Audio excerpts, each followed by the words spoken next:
Hi hello ಎಲ್ರಿಗೂ ನಮಸ್ಕಾರ. Welcome to serve vlogs in Kannada. ನಾನಿವತ್ತು ಸಿಂಪಲ್ ಮತ್ತು ಟೇಸ್ಟಿಯಾಗಿ ಮಾಡುವ ಟೊಮೊಟೊ ಕರಿ ರೆಸಿಪಿನ ತೋರಿಸ್ತಾ ಇದ್ದೀನಿ. ಫಸ್ಟ್ ಒಂದು ಪ್ಯಾನ್ಗೆ ಎಣ್ಣೆ ಬಿಸಿ ಮಾಡಲಿಕ್ಕೆ ಇಟ್ಕೊಂಡಿದ್ದೀನಿ.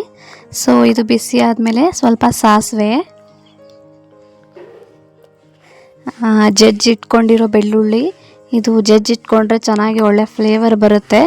ಸೊ ಅದಾದಮೇಲೆ ಕರಿಬೇವು, ಇದನ್ನು ಸ್ವಲ್ಪ ನೀಟಾಗಿ ಸಣ್ಣ ಸಣ್ಣದಾಗಿ ಕಟ್ ಮಾಡಿಟ್ಕೊಂಡಿದ್ದೆ. ಇದನ್ನು ಚೆನ್ನಾಗಿ ಫ್ರೈ ಮಾಡ್ಕೋಬೇಕು.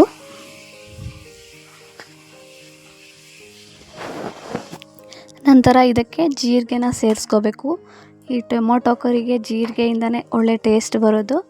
ಸೊ ಜೀರಿಗೆ ಆದಮೇಲೆ ಅರಿಶಿನ ಪುಡಿ ಇಷ್ಟನ್ನು ಹಾಕಿ ಚೆನ್ನಾಗಿ ಮಿಕ್ಸ್ ಮಾಡಿಕೊಂಡು ನಂತರದಲ್ಲಿ ಈರುಳ್ಳಿನ ಉದ್ದುದ್ದಾಗಿ ಕಟ್ ಮಾಡ್ಕೊಂಡಿರೋ ಈರುಳ್ಳಿನ ಹಾಕಿ ಚೆನ್ನಾಗಿ ಫ್ರೈ ಮಾಡ್ಕೋಬೇಕು, ಬ್ರೌನಿಷ್ ಕಲರ್ ಬರೋವರೆಗೂ.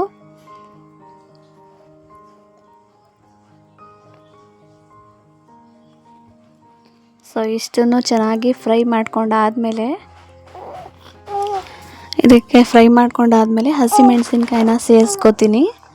ಸೊ ಇದಕ್ಕೆ ಅಚ್ಕಾರದ ಪುಡಿನೂ ತಗೋತೀನಿ. ಸೊ ನೀವು ಬೇಕಾದರೆ ಸ್ಕಿಪ್ ಮಾಡ್ಕೋಬೋದು.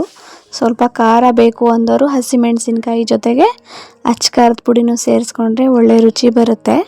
ಸೊ ಇದು ನೀಟಾಗಿ ಫ್ರೈ ಆದಮೇಲೆ ಟೊಮ್ಯಾಟೊ ಚಿಕ್ಕದಾಗಿ ಕಟ್ ಮಾಡ್ಕೊಂಡಿರೋ ಟೊಮ್ಯಾಟೊನ ಸೇರಿಸ್ಕೋತೀನಿ. ಸೊ ಈ ಟೊಮ್ಯಾಟೊಗೆ ಉಪ್ಪು ಹಾಕಿ ಚೆನ್ನಾಗಿ ಬಾಯ್ಲ್ ಮಾಡ್ಕೋಬೇಕು. ಸೊ ಇದು ನೀರೆಲ್ಲ ಬಿಟ್ಟಿರುತ್ತಲ್ಲ, ಸೊ ನೀರೆಲ್ಲ ಚೆನ್ನಾಗಿ ಬೇಯಿಸ್ಕೋಬೇಕು, ನೀರೆಲ್ಲ ಬಾಯ್ಲ್ ಆಗೋವರೆಗೂ. ಸೊ ಉಪ್ಪು ಹಾಕ್ಕೊಂಡ್ರೆ ಇನ್ನೂ ಚೆನ್ನಾಗಿ ಟೊಮ್ಯಾಟೊ ಬೆಂದಿರುತ್ತೆ. ಸೊ ಲಿಡ್ ಕ್ಲೋಸ್ ಮಾಡಿ ಬೇಯಿಸ್ಕೊಂಡಾಯಿತು. ಸೊ ಚೆನ್ನಾಗಿ ನೀರು ಬಿಡ್ತಾಯಿದೆ. ಸೊ ಆಮೇಲೆ ಎಣ್ಣೆನೂ ಬಿಡಬೇಕು, ಇದು ನೀಟಾಗಿ ಫ್ರೈ ಆಗಿ. ಅದಾದಮೇಲೆ ಇದಕ್ಕೆ ಸ್ವಲ್ಪ ಅಚ್ಚ ಖಾರದ ಪುಡಿನ ಸೇರಿಸ್ಕೋತಾ ಇದ್ದೀನಿ. ನಮಗೆ ಖಾರಕ್ಕೆ ಎಷ್ಟು ಬೇಕೋ ಅಷ್ಟು ಸೇರಿಸ್ಕೊಂಡ್ರೆ ಆಯಿತು. ಮುಂಚೆನೇ ಹಸಿಮೆಣಸಿನ್ಕಾಯಿ ಕೂಡ ಸೇರಿಸಿರ್ತೀವಲ್ಲ ಅದಕ್ಕೆ ಚೆನ್ನಾಗಿ ಬೆಂದಮೇಲೆ ಇವಾಗ ಕೊತ್ತಂಬರಿ ಸೊಪ್ಪನ್ನ ಹಾಕ್ಕೋತಾ ಇದ್ದೀನಿ.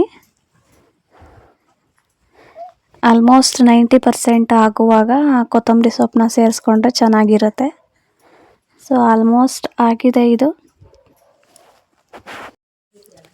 ಇದನ್ನು ನೀವು ಚಪಾತಿ ಮತ್ತು ರೈಸ್ ಜೊತೆಗೆ ಸರ್ವ್ ಮಾಡಿಕೊಂಡ್ರೆ ಚೆನ್ನಾಗಿರುತ್ತೆ. ಸೊ ಇವತ್ತಿನ ಈ ರೆಸಿಪಿ ನಿಮ್ಗೆ ಯಾರಿಗಾದರೂ ಇಷ್ಟ ಆಗಿದ್ರೆ ಸೊ ಲೈಕ್ ಮಾಡಿ, ಕಮೆಂಟ್ ಮಾಡಿ, ಶೇರ್ ಮಾಡಿ.